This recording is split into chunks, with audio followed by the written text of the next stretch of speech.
thrilled to have Jack Lawson here to speak to me about the really interesting work that's going on at Clearwater Credit Union. Welcome, Jack. Thanks for being here.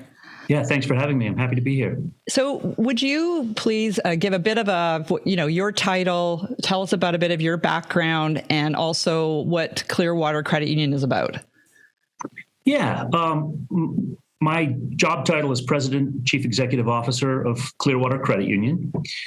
I've been in the job for 9 years now, a wonderful 9 years. Really lucky to have landed here. It's a fantastic part of the world, fantastic credit union. And a credit union that has a board of directors, governance team that's really been excited about values-based banking and the journey that we're on. So it's been a great place for me. Briefly, background-wise, grew up in Vermont, spent 25 years of my life there, went off to university, studied biology, environmental studies, did a bunch of interesting work in my 20s, from land use planning to carpentry to opposition research for then Congressman Bernie Sanders, and then ended up moving on to a graduate studies in development economics. And while in New York City on that journey, I stumbled into an opportunity to start a credit union in Brooklyn, New York, which is today called Brooklyn Cooperative. Great, small, high impact, gritty credit union doing really fantastic work. And I just fell in love with the work. So I walked away from sort of what I thought was going to be an academic career and have been starting and managing credit unions ever since. Oh, that's amazing. And I think I did read your bio. And was it a Spanish-speaking credit union? Well, it's a Spanish-speaking community. I mean, I was the founder and organizer, so I was like a white middle-class kid from upstate Vermont who helped get it started. But the community was Puerto Rican, Dominican, Mexican, and Ecuadorian, and so we needed to operate primarily, but not exclusively, in Spanish. There were also long-standing African American families in the community, hipsters who were moving into the warehouses in Bushwick, Brooklyn, and it was a diverse community, but primarily lower income immigrant families from Latin America, the Caribbean. Oh, that's awesome. Just before I want to dig into the Global Alliance work you've done. Just a question before we go there is just, what is it? You said, or you're in maybe a path in academia and you moved over to credit unions. What is it that you like about the movement, the credit union space? Yeah, I mean, so at first, when I first dipped toes in, I was searching for a way to, I was spending all my time in libraries and lecture halls, and I was just searching for a way to engage a little bit with boots on the ground in the community I was living in. But then I really fell in love with the idea of building a cooperatively owned financial institution in a lower income, underserved neighborhood. There were no banks or credit unions. Everyone was borrowing on the street or from payday lenders or check cash, banking and check cashing outlets and whatnot. So that moved me a lot. I think later in my career, I've just become very attracted to and passionate about the fact that we have to operate with a lot of business discipline. We're complex organizations. We manage a lot of risk. We're highly regulated entities. There's a lot of competition and technological change happening around us. Yet at the same time, at the very base of it, you've got people cooperating to make banking a force for good, right? People cooperating to help one another solve problems and take advantage of opportunities. So it's a business discipline combined with social purpose has what's always moved me forward. Oh, that's great. So let's talk about this, the focus you've had on Clearwater becoming a more value-based organization. What was the journey? I mean, there's a lot of questions that fall out of that, but maybe I'll just throw that over to you. Yeah, I mean, so the journey, in my first years here at Clearwater, and I joined the team here in 2013, the credit union was a fantastic, locally grounded community credit union with a really strong deposit franchise and reputation as being a good corporate citizen. But we had a broken lending engine. We were not lending effectively. So the first 2-3 years of my job was just all about hardcore economics and trying to turn lending engines on, pricing, product development, risk tolerances, marketing, goal setting, et cetera. And we did good work. We got the lending engines running and we began to put in a pretty respectable performance. And then in the year 2016, board executive team went away on a sort of a corporate retreat to ask, all right, well, forget the financials. Let's not talk about the economics at all. What are we doing? Why are we doing it? What would it matter if we went away? How are we going to stand out in a crowded field of really good community banks and credit unions? Like, what do we stand for here? Yeah. And we kind of went through a process. Some of it, the sort of the negative side. We don't think that's going to work. We don't think that's going to work. We're not going to become a technology-driven credit union. We can't align solely with the university system. We're not interested in merging upward. There was sort of a process of elimination that in part landed us on the very compelling kind of version of let's differentiate based on core organizational values. And then there was also the positive side to it too, which was, well, this is where consumers are going. Consumers want to do business with businesses that share their beliefs, that share their values. That's one. Two, this is where our employees are going. If we're going to recruit and retain the very best people, brightest minds, hardest working, most ethical people out there, they want to work for an organization that has a very clear statement of values and are trying to drive the business operation and the balance sheet toward better alignment with the values. And it also did build on this competitive advantage. People in the street, even if we had this broken lending engine, knew that we were a trustworthy, good corporate citizen that was giving back to the community in important ways. And so we wanted to not walk away from that competitive advantage, but really double down on it. So there was a large kind of confluence of factors that helped us to land on values-based banking as the most compelling strategic path forward. Yeah. So could you describe the GABV program or group that you're working with and what those values are?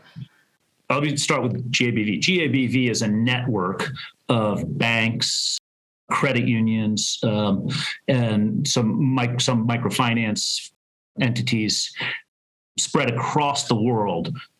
Different sizes, some quite small, some very large.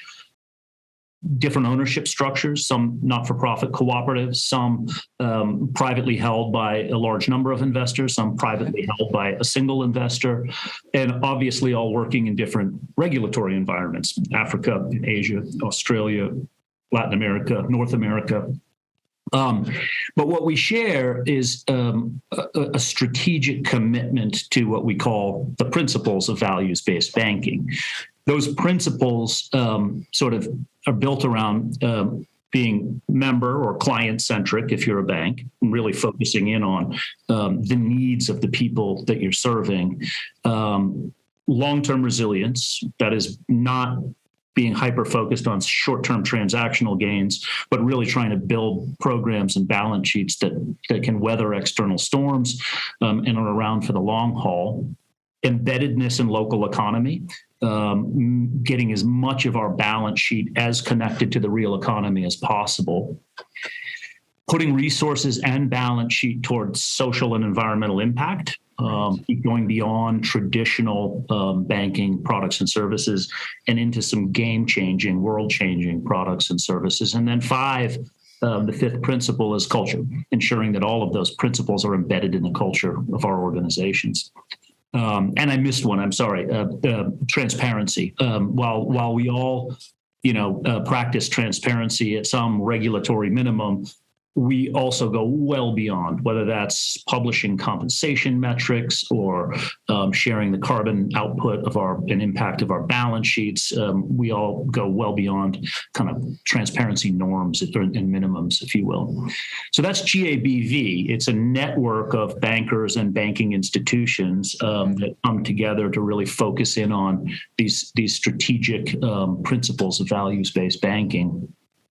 I should say, however, that doesn't mean that we all build around the same set of core organizational values. We at Clearwater have defined a set of kind of core values that are about being a cooperative, responsible banking institution, that are about inclusion of people from different walks of life and with different belief systems, different levels of wealth or income, empowerment of our employees and our members, and then finally impact, trying to ensure that we bring resources and balance sheet toward change-making activities. So the entities within the Global Alliance for Banking on Values might have different core organizational or corporate values, but all adhere to what I described as the principles of values-based banking. Yeah, so I guess, there's the sort of core, but you guys are maybe customizing or maybe, fitting it for your culture. Would that be a fair assessment? I think that's a totally fair assessment. We all operate in very different environments. Yeah. And that's part of what makes it a very exciting group of banks, credit unions, bankers, and credit union executives to work with. We don't spend a lot of time complaining about compliance burden or sort of regulatory overreach. We spend a lot of time talking about differentiation, social impact, environmental impact, changing financial systems to support a better world. Yeah, and I was on your website, and I love the both the complexity, but the way that the values are said very simply, 4 of them. And I really like the tightness of that. And I was curious about the implementation within your organization. So was that easily implemented with employees? Did it take some work? How was that journey? Yeah, it's a great question. The journey's ongoing, I should say. This is not one of those turn the switch, change the name, call it something different kind of journeys. It's a long one, and we're frankly just beginning. The process of implementation was a lot of hard work and really good work, because it was an interesting process where a board and executive team, in trying to define a compelling strategic pathway, chose values-based banking. And then we went back to we are today 175 employees, and said, what values, right? What do we talk? So we can say those words, values-based banking, but we together need to work on completely rebuilding mission statement, core values of the organization, vision statements, and from there begin to define the goals, objectives, metrics of our journey. And that took a lot of hard work with large groups, small groups, iterating, all that stuff. That was really good work. Step 1. Step 2 then was, once we had some agreement, learning how to talk about it together, learning how to not let the language of values-based banking be an excuse for doing anything or everything or nothing at all, but to begin to really define for us sort of what would, not hard to talk about the values now, but how do we turn this into a true values-based banking strategy?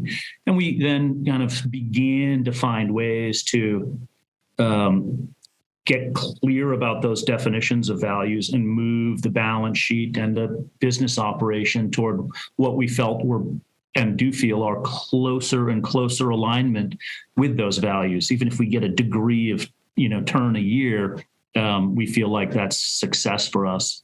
And then in the most recent sort of iterations, we're zeroing in on these principles that I described, these principles of values-based banking, and really defining strategic goals, strategic metrics, board governance dashboards, within each of those areas.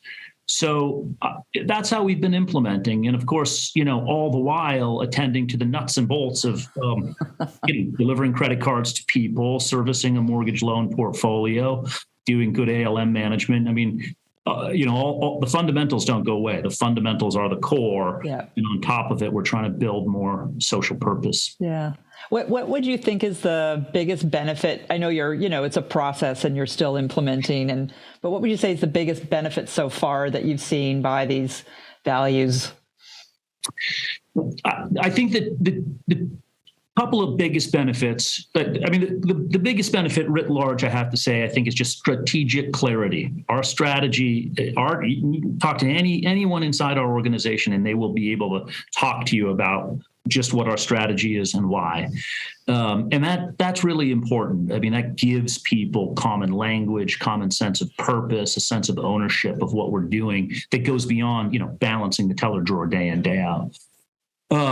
That has helped us, maybe secondly, to recruit and retain really good people. None of this would work if we didn't have super talented people, super committed people, super ethical people working inside the organization, and we do. Those two things, I think, then have delivered outstanding financial performance. Like we are doing really phenomenally well. We know every quarter is a new quarter. We can't rest on, past performance, but the combination of strategic clarity and outstanding staff has helped to deliver really strong and solid financial performance for us. So I think those are the big wins. Yeah. And, you talked about early on the reason for doing and looking at values and being a values-based institution is that's kind of where the world is going. Younger people are embracing that. Have you seen that as a recruitment tool? Has it brought in more like-minded people to your organization? Yeah, without a doubt. Of course, as when we're recruiting, we're trying to stay competitive in benefits packages and compensation packages and whatnot. But we spend a lot more time talking about culture, values, sense of purpose, what makes this a different kind of a banking opportunity than we do those other things. Yeah. So we absolutely try to put that out in a very forward-stepping way and attract people who are at least as interested in that as they are the basics of compensation and benefits. Right. Is this something you think other credit unions should consider? And what would be the lessons that you would say? And when you do this, this is what we've learned. Have you got anything like that? You would want to discuss? Yeah. I mean, so to the first question is a clear and resounding yes. Other credit unions should explore this. And maybe as I think about, the lessons are probably the same ones I just described. You're going to get strategic clarity and differentiation. You're going to get coworkers who really care about doing an outstanding day's work in service to their communities, and you're going to get from those two things financial performance. So those are the lessons. But I think that the way I want to, and I may be going round about it a little bit, the way I want to answer the question is that for any credit union, it just should ask itself, what makes us different than the community banks and credit unions that surround me? Because we're all surrounded by pretty good credit unions and pretty good community banks run by really good people. And why then does the man or woman in the street choose us, right? Why do they come to us? And does my community need more of the same, or does it need something a little bit different? And what motivates the best and the brightest workers around? I think if you're asking those questions and answering them honestly, you're going to land on some version of values-based banking, and that's going to be a winning strategy. Yeah. Talk a little bit about, I did some reading on Montana. I think fourth largest geographic, state by land mass, very small population, a lot of competitors. Yeah. Could you talk about what it's like to operate in that environment? Does it sharpen you? Is it difficult? How would you typify it? On the last part of that, the competition, I've said this a few times now, our approach has been to get different and to make sure that people really understand that while we'll always be competitive on price and competitive on product and service delivery, we may not always be the very best. Like a given day, we might get beat from time to time. But when it comes to core values and being explicit about and committed to those values, we'll never get beat. That is our commitment to the market. So differentiating along those lines, we've had to get very sharp, and I think people are standing up and taking notice of it. In terms of the rural geography, it's a 1.1 million people, and as you said, a very, very large state. It raises some real challenges, and this is a place where we're exercising new muscles. Our history is centered in the Missoula market, so kind of the southwest corner of the state. And as we've grown, we have begun to serve more and more communities, kind of moving north and east across the state of Montana. And this is new to us. The communities don't know us as well. People don't know us as well. There's a learning process there to bring ourselves forward into a new market.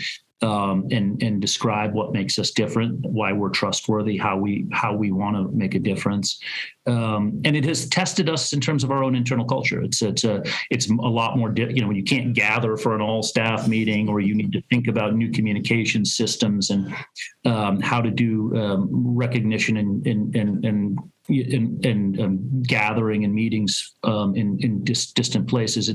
It's challenged us. We're not the same organization we were just 5 years ago, and we're really having to learn as we go on those matters. I think that we're at a point where we're spending a lot of time on the internal culture to make sure that we retain what is special in the work environment as we expand, as we get into new markets, is going to be a real challenge for us and a really important place to focus. Yeah. Being an inspiring leader, I was curious on how you would finish this sentence. Here are, for leaders today, key qualities they should have are. I'll try not to be long-winded. That's okay. Love people, love work. Love working, right? Be passionate about communicating clearly and communicating a lot, and be comfortable in decision-making with incomplete information, a lot of risk attached to it, inherent unfairness in inconsistency in the final decision. Yeah. I think those are the things that I would say. I think those are great and very apropos. I'm going to ask you one sort of corporate question, then I have a couple fun questions for you. I was interesting to see you have a foundation. And can you talk a little bit about, what your foundation is about and where I believe you're granting out to different initiatives, maybe a couple of examples there? Yeah. And sort of you're a little ahead of us, to be honest. So the foundation is in formation. There is not, in fact, an entity up and running, but it is something that is in formation, and we have a naming right. However, we have a long history of giving and a very well structured practice of giving. The credit union is committed to philanthropy in amounts of 5% of our annual net income. Huh? And we have a small committee of coworkers that is deciding grant requests on a weekly basis. So we're very, very nimble and very, very fast in our decision making, which nonprofits appreciate very much. And we give into three buckets of impact: protecting the environment, empowering people, and building inclusive economies. As we focus on those things, we're also trying to make sure that we move more and more of our philanthropic impact into new communities that where we have a little bit less history. Yeah. We tend to have been quite centered in the Missoula market and have fantastic nonprofit and partner organizations, and we need to work hard to build those same relationships in new communities. Oh, that's great. And when I read on the website about those focus areas, it seemed very aligned to your values. And so I really like the alignment. It seemed in keeping with who you are as an organization. So I like them. Yeah, thank you. So I have a couple of fun questions, and I'm a bit of a nerd at heart.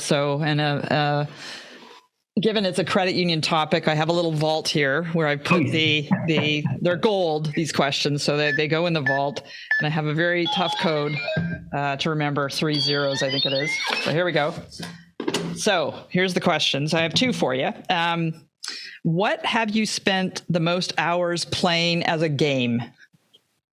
Soccer. So why soccer? It was simple. Took a ball and a bunch of willing people It's a beautiful game that is just sort of, again, very simple, very elegant, and it's a global game. Yeah. Yeah, you're preaching to the choir. I'm a soccer player. I wouldn't say a good one, but I've always thought I liked it better than golf because if you make a mistake, it doesn't really matter unless it leads to a goal. But in golf, everything counts against you. If you could be Batman or Robin, who would you be and why? Oh, I think I'm a Batman. I think more interesting real estate in which to live. Oh, okay. Yeah. That's a good answer. I like that. Well, you've just been great. I love the work that you're doing at Clearwater. And I know you're a busy person. I really thank you for taking the time to talk to me today. And best of luck with the continued implementation. That's a big word of your values. Thanks again. Yeah, real pleasure. And thank you for taking the time to reach out and talk to me. I do appreciate that. Great. Thank you. Bye. Bye now.